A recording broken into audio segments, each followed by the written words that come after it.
One of the things that I promised my client is that I'm going to get a professional photographer. I'm going to get virtual 3D and their virtual tour. That takes a lot of money to get that. Tell people about the Matterport that you do. The Matterport is just simply a walkthrough. A 3D camera. It's a very expensive camera. It's about $4,000, and it creates a 3D map of your house. So and it's pretty much like you're walking through the house. It's they say the stats are that the listing agents that spend money on getting Matterport services done on a house actually end up selling faster and for more money than the regular listings.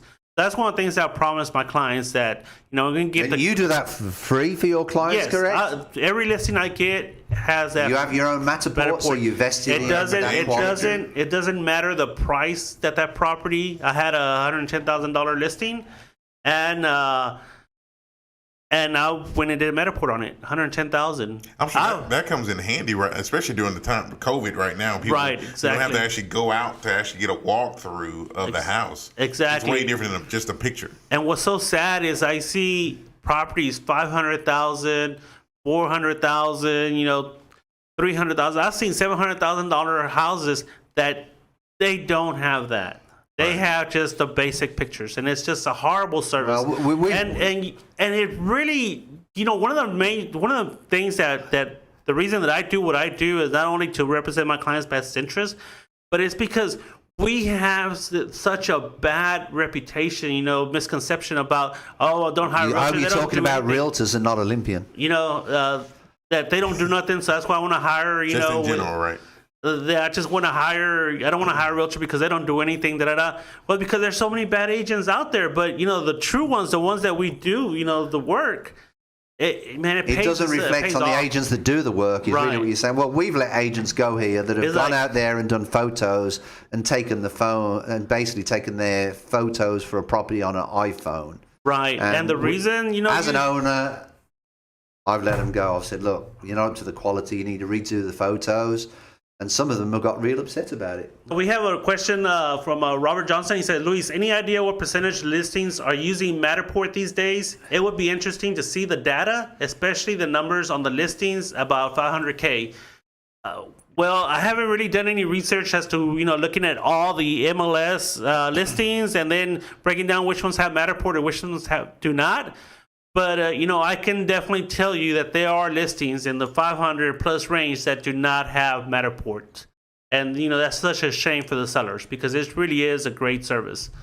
I think at the moment, though, I think the percentage of properties that have Matterport, I believe, is actually pretty low. But I think the good agents in the industry that have the Matterport themselves that do it really know what they're doing. Because there's some professional photographers out there that really don't know how to take, photographs for a property. Right. We've had a so-called professional photographer take photos of a house, and he took every single room with a fisheye lens. And that's like looking at a goldfish in a bowl. Right. And it was just terrible. And that was actually the agent that we let go because... First of all, she took the photos with an iPhone. Then she got a professional photographer that was a friend of hers that took it with a fisheye lens. And I told her that just wasn't acceptable. By that time, she was completely upset with me because I tell all my agents I work for them. But the truth of the matter is she's not reflecting the company and reflecting the quality of the work that we do. And she couldn't accept that. Yeah, the standards that's set forth. There's even some, pictures. I think if you got a $500,000 home, a Matterport, that's just kind of one of those things. It should just be a part of it. It looks good. Even a drone photo, something to show the lines of that property. But that's what good real estate marketing is you being different than the next guy. Yeah, you got to do that. I can tell you that I had a house that was for sale, for selling a house in Humble, and my regular photographer wasn't available, so... got another recommended photographer, strongly recommended, went out there, took pictures of the property, and they were horrible. They were so horrible. And I apologized to my client. I said, hey, look, I'm sorry for these pictures. I'm getting another photographer to come out there. So I spent double the money to make sure that I get great pictures, get a professional photographer out there for that property. It's that's the standards that I set for myself. That we need to do things right. The other thing is, I had a house, $90,000 house for sale, and it was one of those that needs improvements. It's for an investor.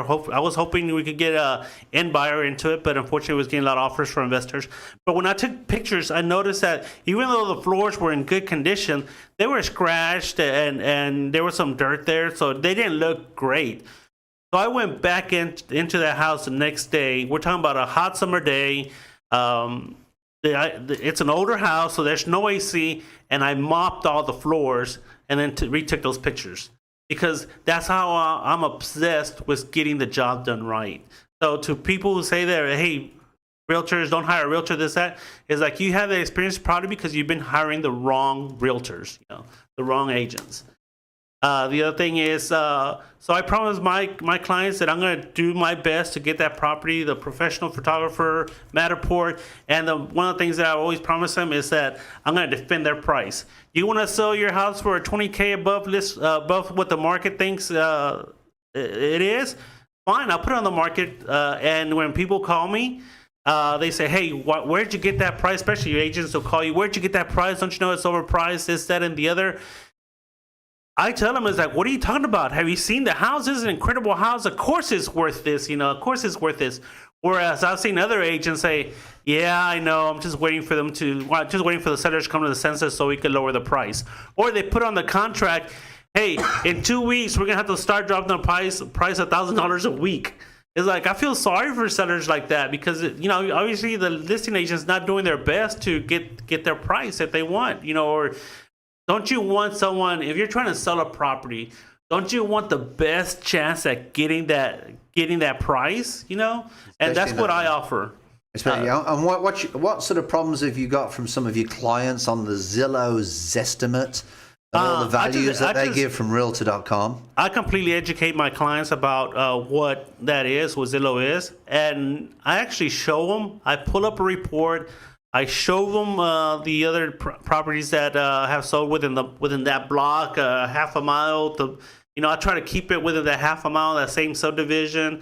There's less sales. We go out a little bit more, but I show them and I send them the report after they sign with me because I don't give. I'm sorry, I have to protect my time. But once they see that, I say, here's where I think your property value is. How much would you like to sell it for? You let me know, but they make the ultimate pick decision. Your price, pick your competition. Right. But